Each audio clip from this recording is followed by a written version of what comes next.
Hello everybody, it is Micah coming at you with part 2 of the updated guide to the Weeping City of Mhach. And since we have a lot to cover, I'm gonna just jump right on into this one. So, we left off at the end of the Fargal fight in my last video, which leaves us with one mini-boss and two big bosses. The mini-boss will be the first one we encounter in this video and is a large headstone that blocks our path.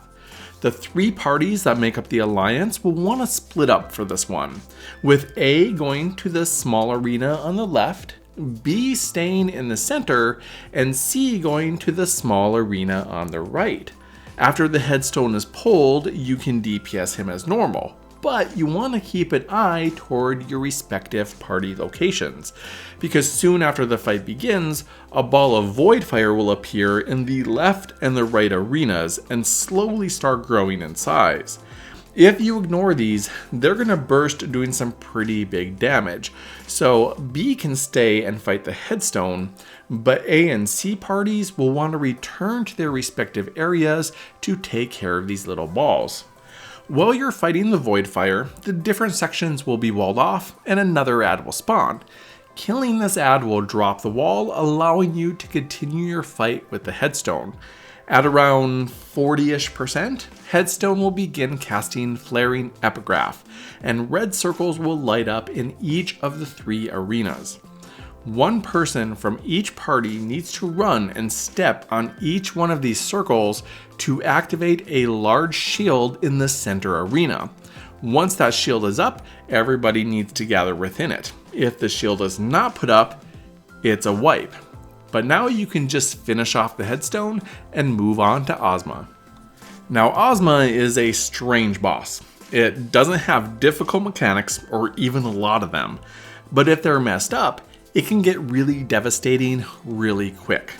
So, when you get to Ozma's platform, A again will go left, B will stay in the middle, and C will go to the right, taking care not to fall off the edge. Once Ozma's pulled, if you're the tank in your party, you're going to want to choose a corner of the small rectangular platform to fight on, so all the DPS can go to the opposite corner. Now, it doesn't matter which corner you go to, but it does make one of the upcoming mechanics easier because no one has to reposition. And like before, I'm going to split his mechanics into very easy chunks. The first being his ad mechanic, because not only will this be the first thing you're going to see, but he uses it a few times during the fight, and it's always the one mechanic at least one person in every run will always mess up. This mechanic will begin with 1 to 2 people in each party being marked with this overhead symbol. If you're marked, you're going to want to go to the back of the little triangle you're fighting on, or onto the bridge to your left. Every single group you run with will have this back and left way of handling this mechanic. It's just kind of become the universally accepted way the player base as a whole deals with this. After the arrow disappears, a proximity marker will be placed on the ground where you were standing, allowing you to return to your party before meteors crash down, spawning enemies called singularity fragments. If 2 of the proximity markers are too close to one another, when the meteors fall, they're going to do raid-wide damage and mark every single person with a debuff that's going to reduce every single person's damage output, which is why back and left is so important. If everybody follows this rule, the meteors will fall, the ads will spawn, but there will be no unavoidable damage and no debuff. Regardless, you're going to need to now kill the ads, but they should go down relatively quick, so they're nothing to worry about. Ozma also has 3 forms: the sphere, the tetrahedron, which for simplicity's sake I'm just going to call pyramid, and cube. The sphere is Ozma's standard form and will cause him to take increased damage, so this is the best form to use your high-powered combos on. When he changes to his pyramid form, everybody needs to move off the small rectangular platform and onto the connecting bridges on either side to avoid a high damage blast that will come with a slow, miniature, and poison debuff, reducing your damage, your defense, and slowly eating away at your health. After the blast goes out, you can return to your places and continue on with the fight. In this pyramid form, he's also going to hit players with a splashing bleed effect, which can be deadly if you were hit by the aforementioned blast. And on top of that, he's going to mark some players with an accelerated bomb, which I couldn't get footage of since we pushed him way too quickly through this form every single time I ran this for footage. But it will create a countdown above your head that will explode, doing massive damage when it hits 0. To avoid taking damage, you need to stop moving, stop attacking, not even auto attacks, and don't even pan your camera around. Just take your hands off your controls completely. And if you do this, you're going to nullify all damage. His last form is the cube. And when he transforms into this shape, you're going to want to get close to him on the rectangular platform to avoid an AoE blast around the connecting bridges that will leave behind these glowing blue spheres. Now, these spheres will then begin moving around the arena, and the only way to get rid of them is for someone to intercept them. But they will cause high damage, so even though any job can do this, let your healers top you off in between spheres. Ozma will also start shooting lasers in the direction of the tank, which is why you wanted to choose a side in the beginning. Anyone near the tank will take damage, which can whittle a DPS or healer's health down really super fast. If you did not position yourself beforehand, the tank will need to move away from the party as quickly as possible to avoid everybody taking these lasers to the face. If you did position beforehand, then cool, just continue doing what you're doing. Ozma will also cast Holy in this form, which comes with a slight knockback, and he takes reduced damage during this phase. At around 50% health, Ozma is going to cast Black Hole, drawing everybody into another dimension where each alliance will need to take down an Atomos who will be spawning various monsters. Now this works the same as it did in the Crystal Tower. Ranged and healers need to stand on this small circle so the Atomos in the circle of corresponding color can take damage.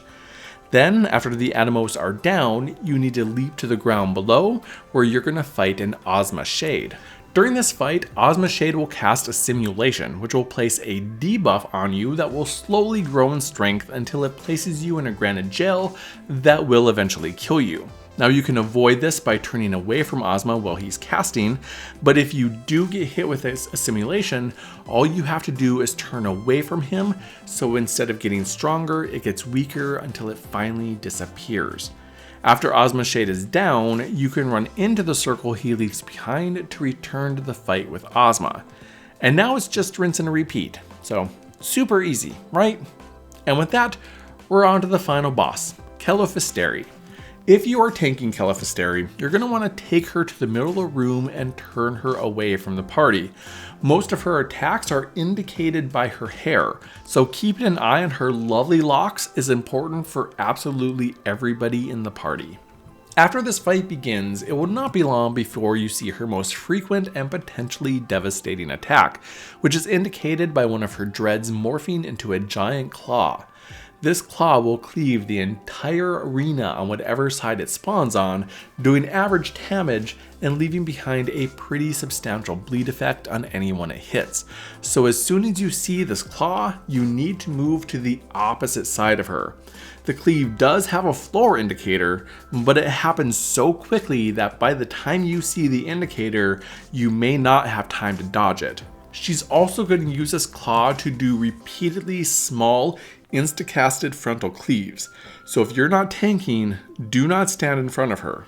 She's going to follow this with extension, which is going to place a circular indicator on the ground that's going to leave behind a blue puddle of yuck. Move away from this puddle. Don't even stand near it, because if anybody triggers it, a dome of hair called an entanglement will erupt from the ground, sucking in anybody who's even remotely nearby. This entanglement is slowly going to cast Garrote, which will kill anybody stuck inside unless the entanglement is destroyed. If no one triggers this, the yuck will eventually just disappear. At around 60%, Kelefisteri will become invulnerable as spheres called Bijou appear around the arena and begin casting Recharge. You're going to want to take down these spheres as soon as possible so Kelefisteri cannot power up her upcoming attack. but they go down relatively quick, so this shouldn't be an issue. If you're marked with this red marker during this phase, you're going to be hit with a series of small AoEs in rapid succession. The easiest way to avoid anybody taking any damage from these is to stay away from the party and keep running. After the bijou are all down, Kelefisteri will finish her cast and unleash Dancing Mad, which will hit everybody in the party multiple times, doing a series of undodgeable damage. The more bijou were destroyed, the less damage everybody will take from this.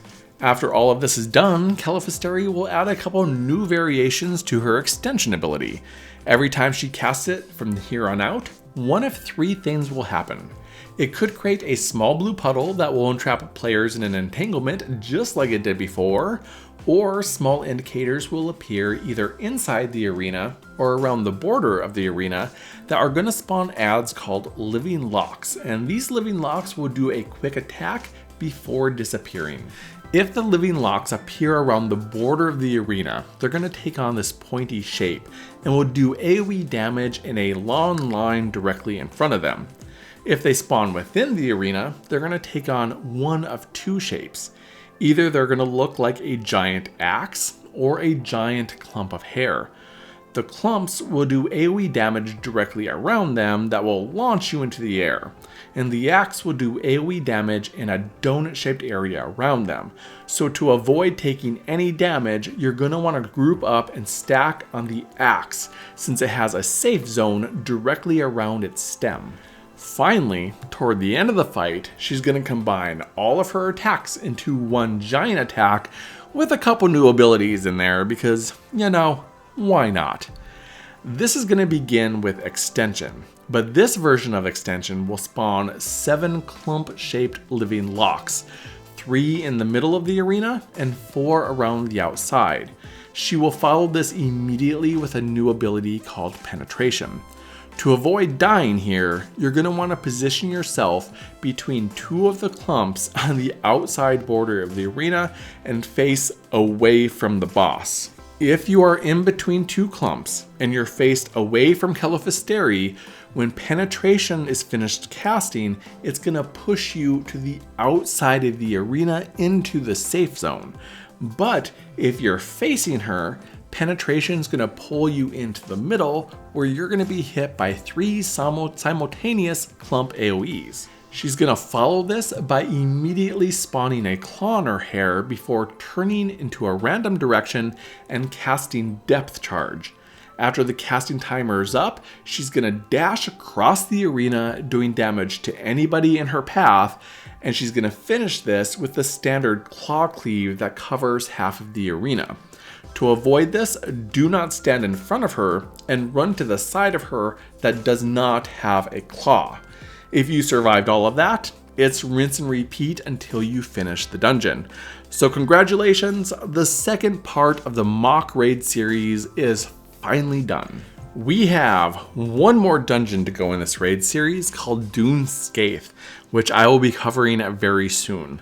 Like always, if you have any questions or you need further clarification of a mechanic, or if you have a piece of content that you want me to do a guide on, please feel free to ask in the comments. And if this video was helpful, please leave me a like and subscribe for more. You can also follow me on Twitter, which is linked in the description. And as per the usual, it has been a hoot. Until next time, have fun.